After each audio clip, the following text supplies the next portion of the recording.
preparada, pero realmente dos siniestros, que fue una lumbalgia terrible y un ataque de un virus muy contagioso de gripe. Por eso digo su mentira, porque estoy igualmente alérgico, personal, no llega a salir corriendo, no es nada más que alérgico.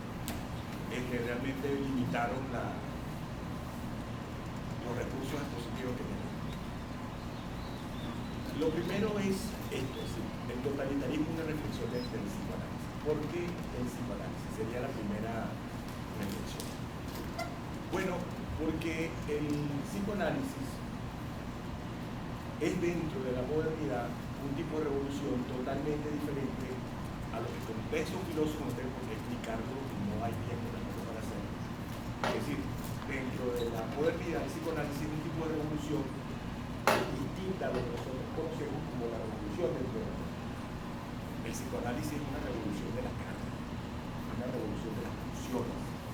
Y en este sentido, el psicoanálisis rompe lo que son las polaridades tradicionales de la filosofía.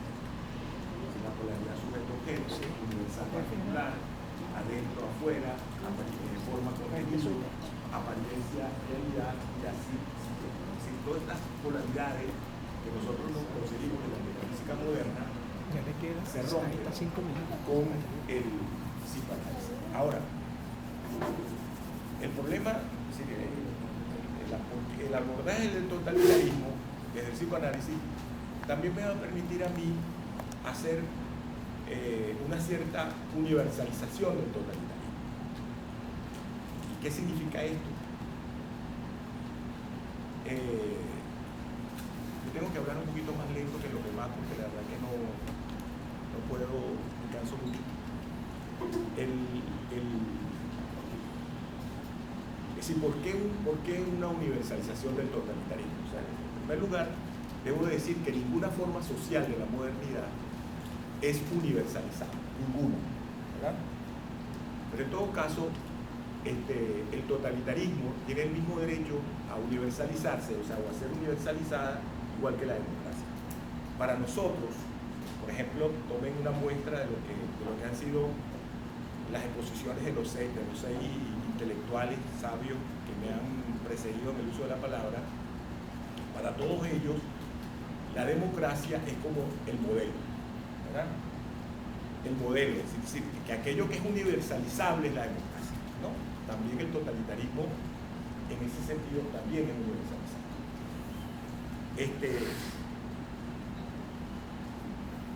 Y tiene que ver con el hecho, es decir, ¿por qué es universalizable?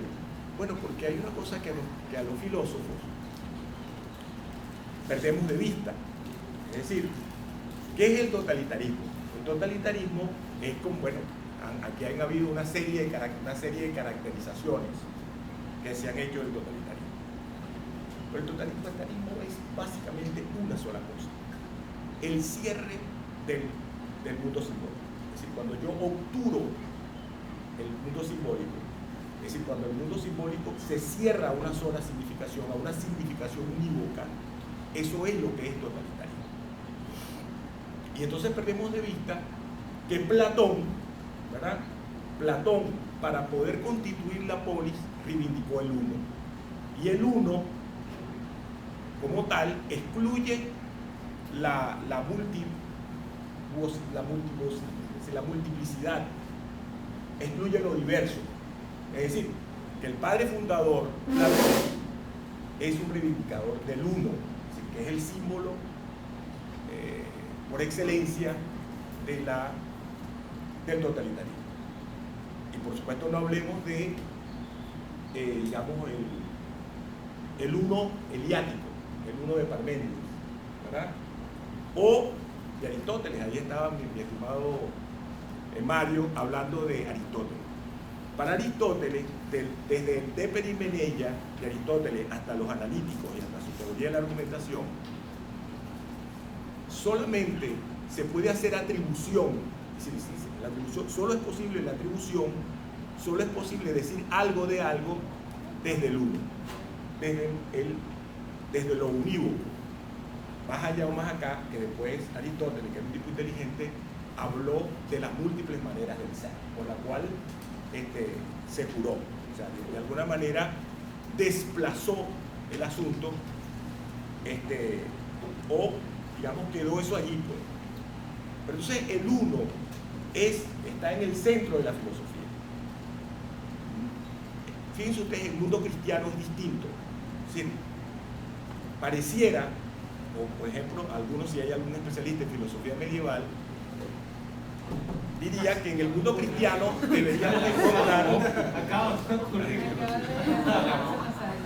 deberíamos encontrar formas, algunas formas del pensamiento uno más claras en el mundo cristiano. Sin embargo, en el mundo cristiano eso no es así, ¿verdad?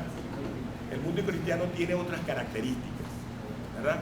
Pero que no vamos a revisar aquí porque no daría tiempo. Pero cuando llegamos a la metafísica moderna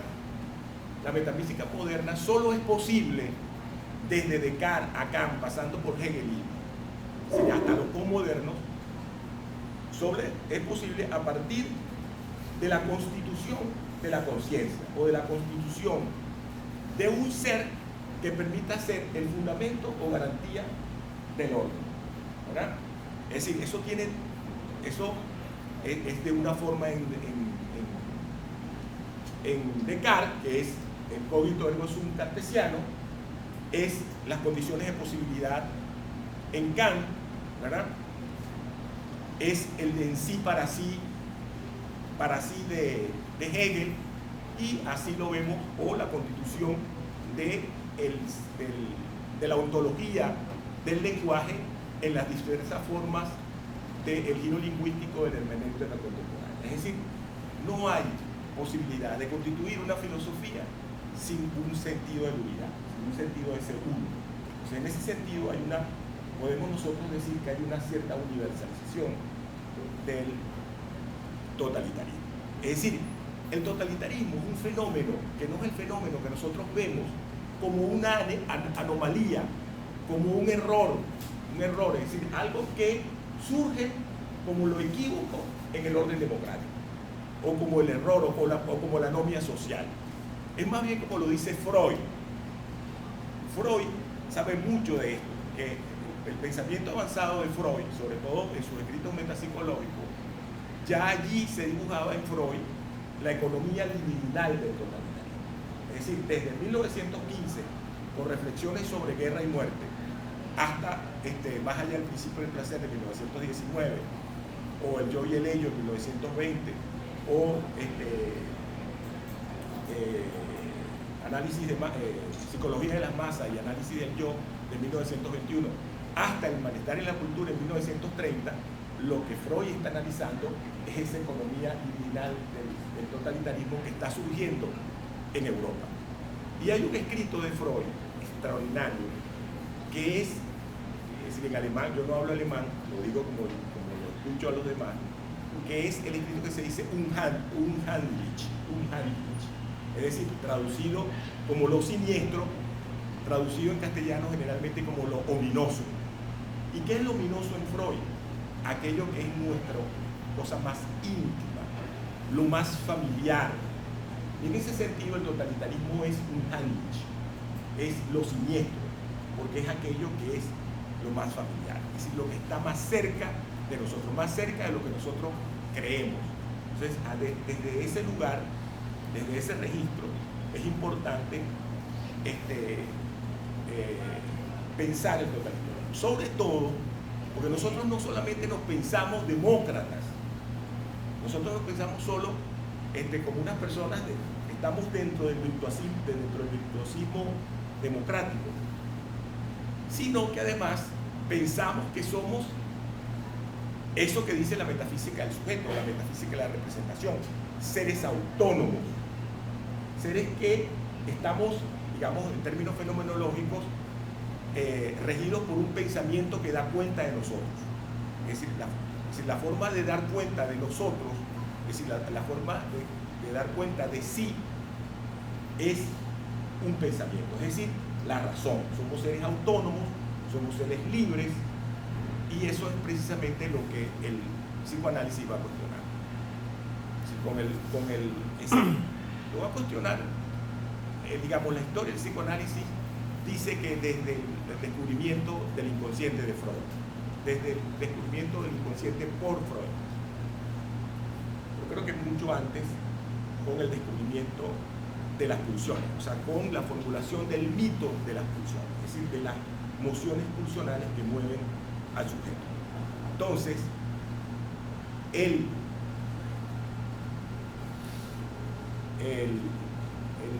descubrimiento del inconsciente es ese descubrimiento del inconsciente de Freud. Es la separación de nuestras representaciones. Es decir, un sujeto que está separado de sus representaciones. Es decir, que está dividido, que está barrado. Es decir, un sujeto que no puede ser autónomo, que no puede estar regido por eso que él cree que es la razón que lo gobierna y que le permite a él gobernar al mundo. O sea, aquí hay en Freud un cuestionamiento de ese sujeto, ¿no? Es decir, el descubrimiento de Freud es romper la ilusión fantasmática del sujeto autónomo dado de sí, es decir, que puede tener una representación de sí a partir de una idea o a partir de un pensamiento. Y esto va a ser desarrollado en todo el campo freudiano, es decir, en todo el campo freudiano-lacaniano, y da lugar también al hecho de que no solamente estamos divididos por nuestro inconsciente, es decir, porque no tenemos acceso a un campo de nuestras representaciones, que es una interpretación distinta al hecho de una definición de inconsciente que se hizo muy popular tanto por el freudo-marxismo como por la escuela crítica, de interpretar el inconsciente como el individuo sometido o alienado a mociones irracionales, ¿verdad? El inconsciente no son mociones irracionales, ¿verdad? El inconsciente es una división que produce el lenguaje en el sujeto. No hay. Es decir, hay inconsciente porque hay lenguaje. Es decir, el lenguaje divide al individuo, lo divide. Eso es lo que se llama la castración simbólica, el paso del falo de la coordinación al falo de la castración. Divide al sujeto, lo divide y lo separa de parte de su representación. Es decir, el inconsciente no es la esclavización o la alienación a mociones irracionales, sino el hecho de que el individuo no tiene acceso a lo íntimo de su ser. Es decir, en ese sentido el sujeto tiene un vacío, hay una barra, eso que compone la barra de la represión, hay una deslicencia del sujeto que hace que el sujeto no pueda, es decir, que desde el punto de vista psicoanalítico no podamos tener un sujeto que sea, es decir, que pueda seguirse regodeándose en esa autocomplacencia del sujeto racional, autónomo, capaz pues de dibujar su mundo como le da la gana, es decir, en un creacionismo total, ¿no? Y esto tiene consecuencias, porque con el atravesamiento del individuo por el lenguaje nace también la pulsión. Y entonces, esto tiene que ver entonces con, voy a pasar inmediatamente al tema político, que es el problema de la identificación. Hay una diferencia radical entre el psicoanálisis y la metafísica tradicional, porque la metafísica tradicional, incluso la metafísica moderna, utiliza el término de identidad. La identidad es siempre la correspondencia entre el lenguaje y las cosas, ¿verdad? No digamos la realidad, estoy usando incluso la definición aristotélica. O en términos de la filosofía del lenguaje, la correspondencia, es decir, ya no hay correspondencia entre la idea y la cosa, sino hay una coherencia lógica, ¿verdad? La correspondencia en este caso es una correspondencia de naturaleza lógica. Para el psicoanálisis la categoría es la identidad, porque la identificación. ¿Por qué? Porque la identificación, es decir, ¿por qué? Porque las masas, los lazos que unen a los seres humanos no son solo simbólicos, ¿verdad? Es decir, los seres humanos hacemos transferencias simbólicas. De hecho, los que están aquí porque han hecho alguna transferencia por lo que estamos acá, ¿verdad? Pero esa transferencia no es solamente simbólica, también es libidinal, también es pulsional. Y eso conduce a que los seres humanos se liguen entre sí de manera libidinal, ¿verdad?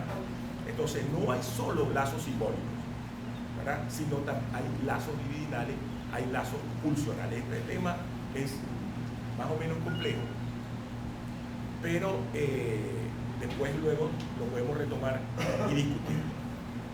La identificación es aquello que conduce al sujeto a identificarse con objetos o con ideas.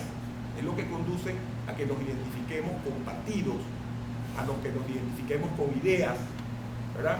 A que establezcamos relaciones con un determinado liderazgo.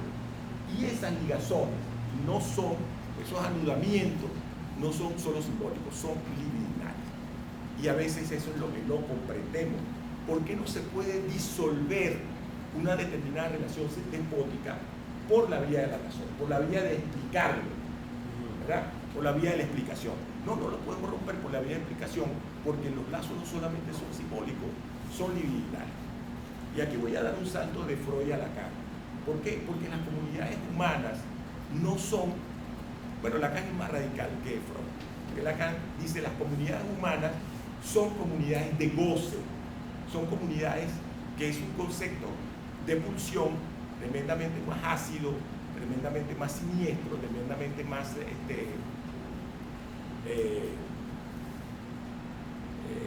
digamos, poco difícil de captar intuitivamente. Si la pulsión de ello es difícil de captar, Freud ya hablaba del mito de las pulsiones. Imagínense ustedes el concepto de goce, que el concepto de goce es cuando el símbolo, cuando el nivel simbólico es penetrado por la pulsión. Entonces esa penetración de la pulsión en el significante es un nivel en la cual se produce, pues, cuando la comunidad no es solamente una comunidad simbólica, sino una comunidad de goce, entonces la situación se vuelve todavía más complicada. Y es lo que hace que nosotros nos cueste tanto entender cómo no podemos disolver una situación totalitaria simplemente por la vía de su entendimiento, ¿verdad? No la podemos resolver solamente por la vía del entendimiento, no porque haya personas brutas o personas que no sean capaces. Yo siempre pongo este ejemplo para que ustedes vean que no tiene absolutamente nada que ver con el nivel epistemológico. Hitler en Alemania. Cuando hablamos de Alemania, hablamos de el país de Kant, el país de Hegel, el país de Schiller, el país de Bach, ¿no? Estamos hablando de Schelling, de Schegler, de Goethe, ¿verdad? Es decir, en ese país, esa figura que a nosotros nos parece triste y patética de Hitler, se impuso con una fuerza terrible. Entonces no tiene nada que ver que sea Hitler o Hugo Chávez. Es decir, no tiene nada que ver con la educación. Si estamos hablando de la Alemania con la Venezuela de hoy, por ejemplo. Entonces, esas comunidades tienen impulsos totalitarios que tienen razones que no tengo tiempo para explicar, pero que son comunidades de goce.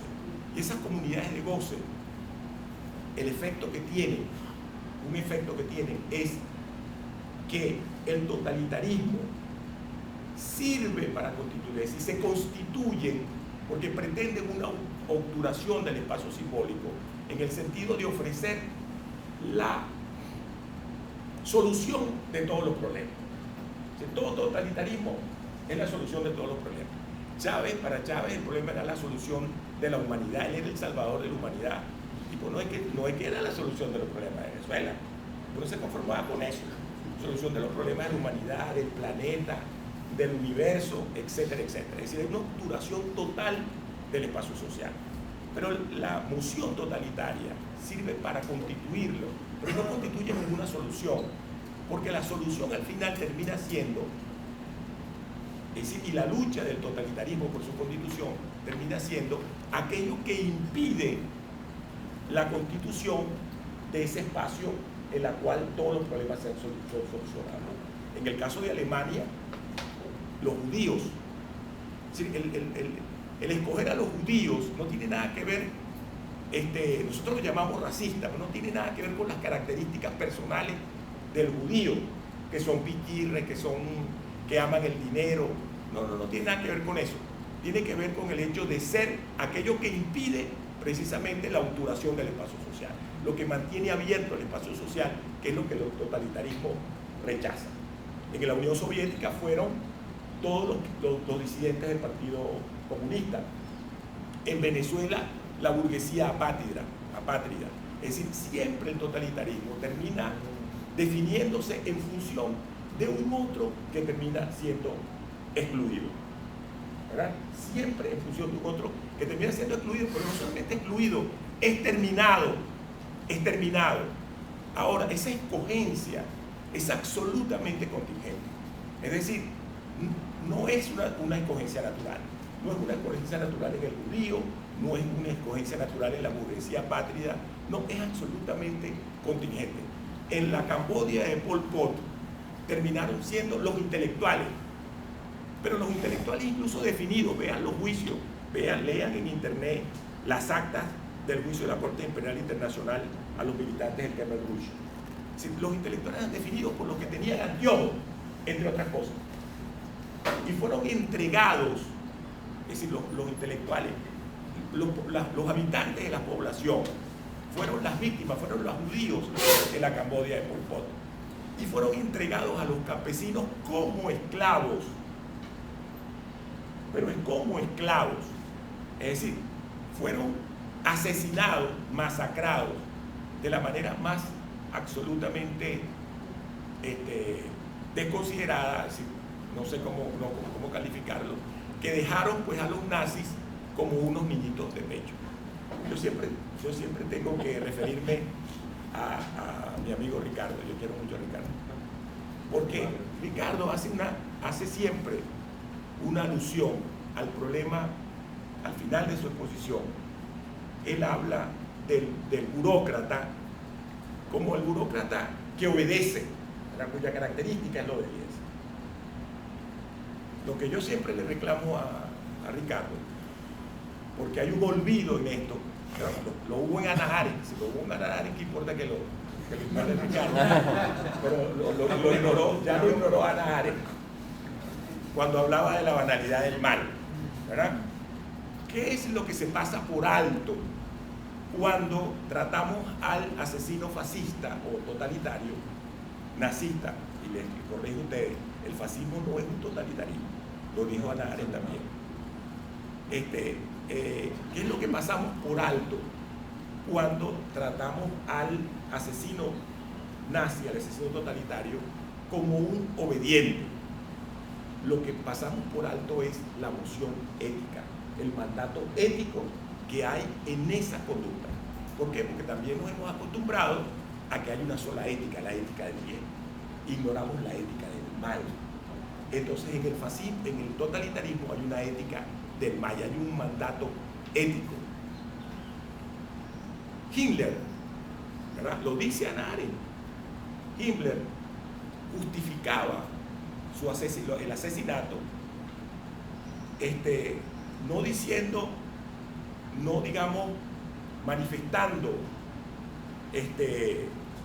solo un mandato de obediencia, sino una cierta mortificación ética cuando decía: nosotros podemos cumplir el deber con nuestra patria de muchas maneras, pero él le decía a sus hombres, pero la forma más extrema, más excelsa, más sublime de cumplir con la patria es cuando obedecemos un mandato desagradable, ¿verdad?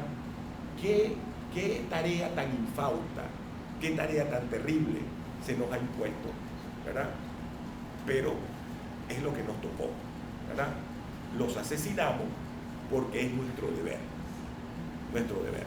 Entonces, allí hay un mandato ético, no es mera obediencia, porque de nuevo, nada de lo que hace el hombre tiene solo un componente simbólico, hay un componente pulsional, sin la cual el hombre estaría total y absolutamente inmovilizado. Es decir, hay una alienación del hombre en el lenguaje, hay una alienación del hombre en sus funciones pulsionales, pero esa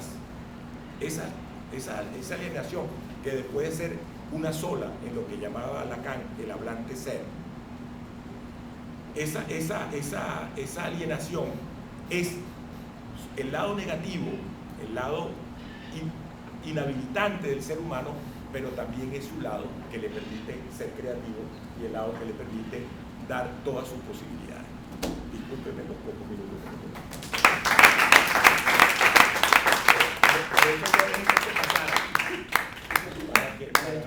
Para quitarle la autoridad moral de que me interrumpiera.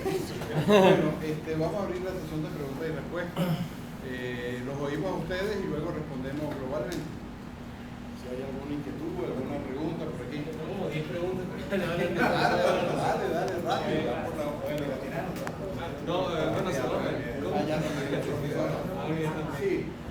Bueno, arranca. Bueno, una principal era, para cualquiera que me quisiera responder, pero principalmente la profesora Alicia, una cosa que me tiene desde que leí a Ortiz Leroux y su interpretación sobre Claude Lefort y el totalitarismo, lo veía para mí la primera vez que veía esa perspectiva era el totalitarismo como una degeneración de la democracia. Es muy parecido a lo que dice el profesor Pedro, que me parece muy acertada, ver el totalitarismo principalmente como un grupo que plantea la idea de que yo tengo la verdad para solucionar todos los problemas. Me parece muy acertado a eso me refiero. Y mi pregunta va principalmente con respecto a cómo la democracia liberal, porque se supone que se trata de vivir o se trata de ejercer una democracia que le da permiso a la población a que se desentienda más o menos de la actividad política.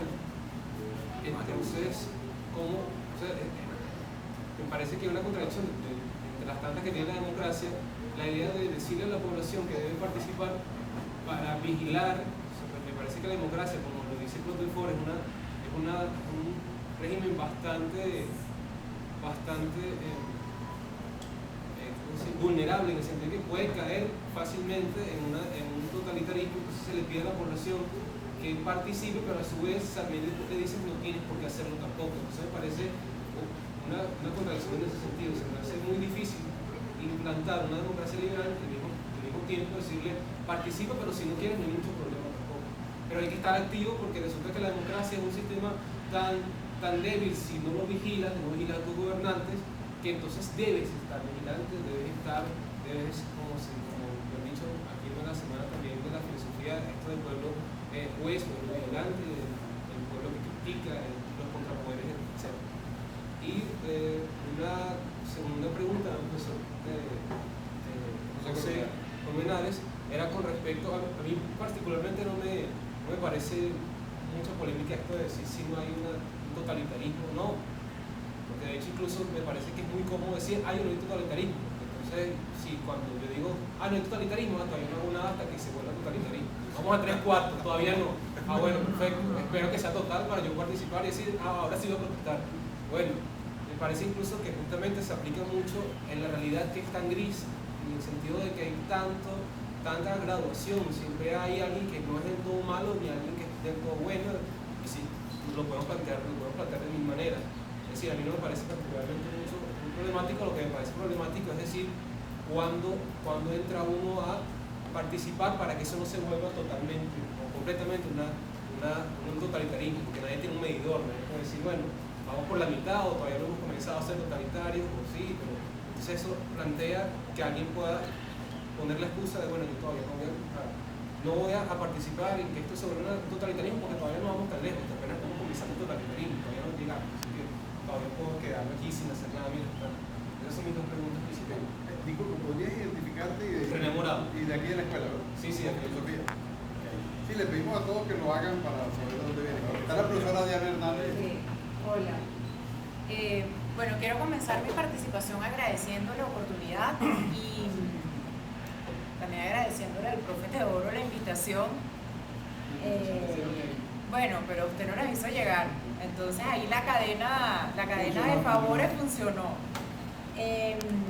También compartir lo siguiente, ¿no? Son, digamos que algunas reflexiones que es muy probable que hoy no tengamos la respuesta final.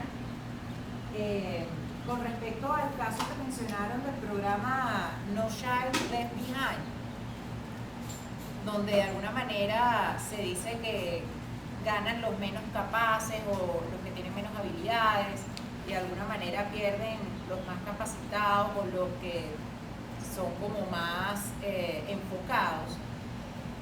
Sería bueno de alguna manera comenzar a reflexionar de una manera más sistemática en nuestro país acerca de la educación y las inteligencias múltiples, por ejemplo. Porque la gran pregunta que yo me hago es, que lo conecto con la siguiente, estamos hablando de cuál es la formación adecuada que requieren nuestros ciudadanos para la democracia.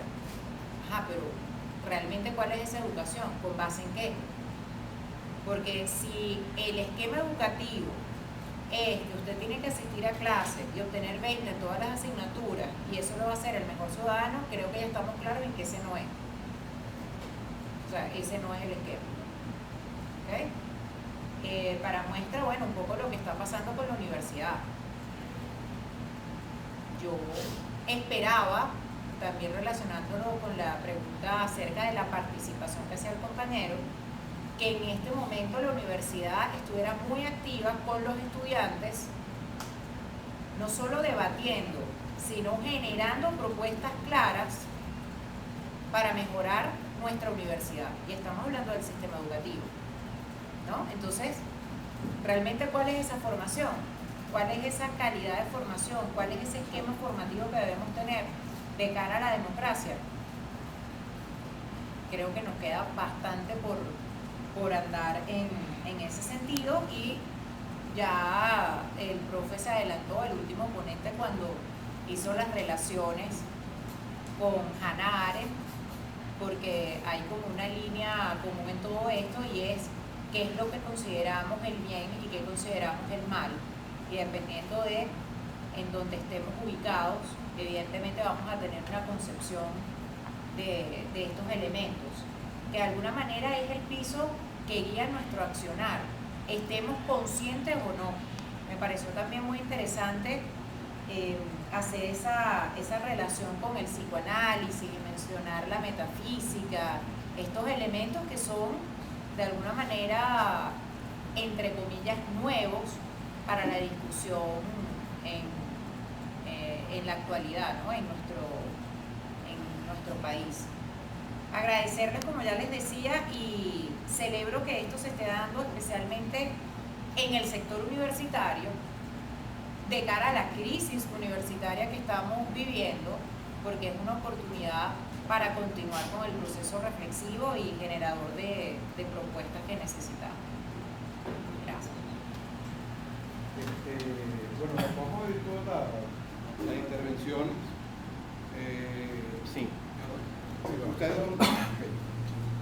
No, yo quería decir que es que más allá de que de un punto de vista ético, filosófico, las dictaduras o los regímenes más que autoritarios, casi que individualistas, donde gobierna una sola visión de la realidad, etcétera, siguen teniendo muchísimo atractivo en una parte importante de la población, porque todo el mundo lo entiende primero como que son mucho más eficaces.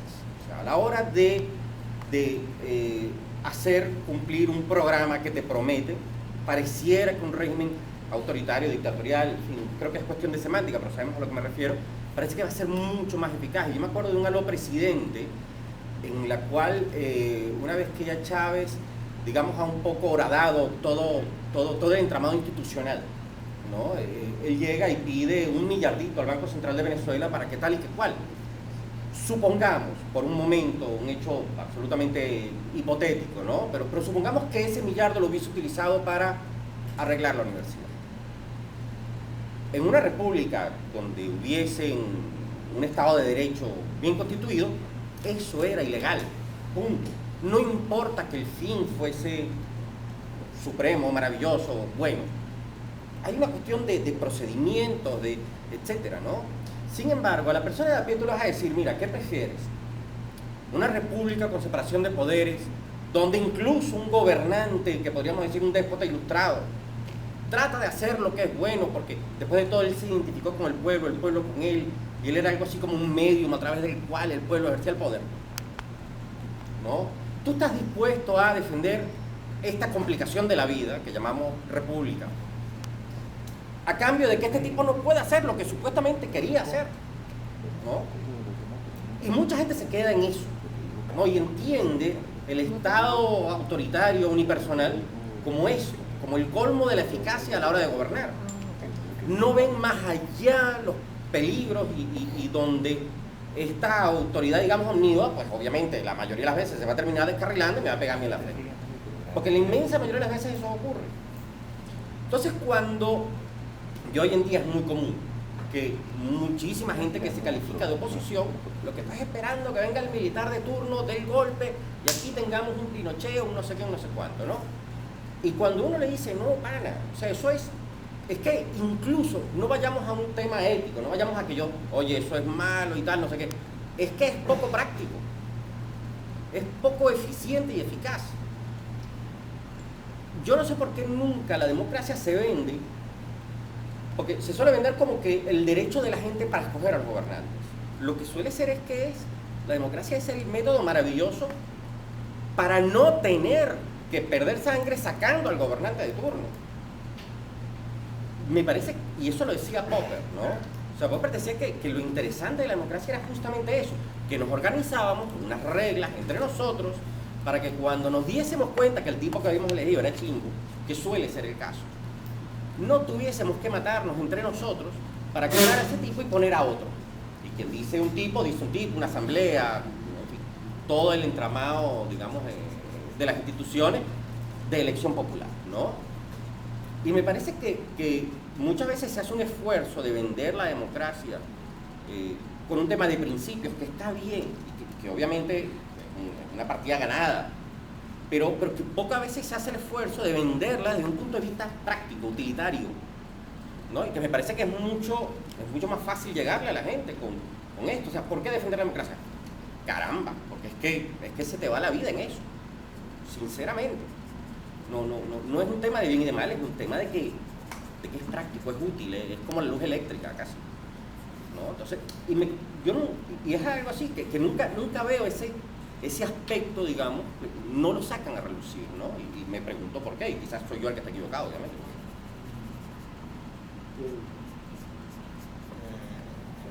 Mi nombre es Héctor Madera, también soy aquí en la Escuela de Filosofía. Tengo preguntas básicas, 3 para ser exacto.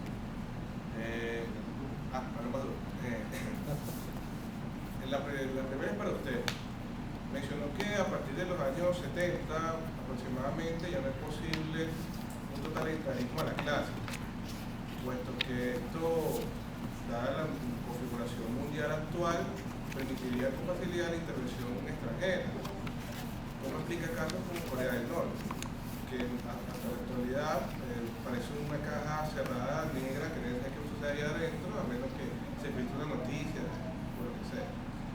La segunda pregunta va atada mucho a la pregunta que hizo René. Ese defectico de la democracia liberal, de que tú tienes la libertad de hacer lo que quieras, inclusive de no participar activamente, ¿qué opinan ustedes de las propuestas de autores como Philippe Petit, que trata de recuperar lo que llaman neorepublicanismo a través de conceptos como la virtud cívica, el patriotismo cosmopolita, la participación pública como para recuperar espacios donde los ciudadanos se mantengan activamente velando por el poder democrático? No sé qué opinan ustedes de esa. Y la tercera pregunta es para el profesor, que mencionó que la libertad ciertamente no es hacer lo que nos da la gana, sino poder desenvolverme en aquellos espacios donde la ley guarda silencio. ¿Qué sucede si la ley afecta directamente a mi persona?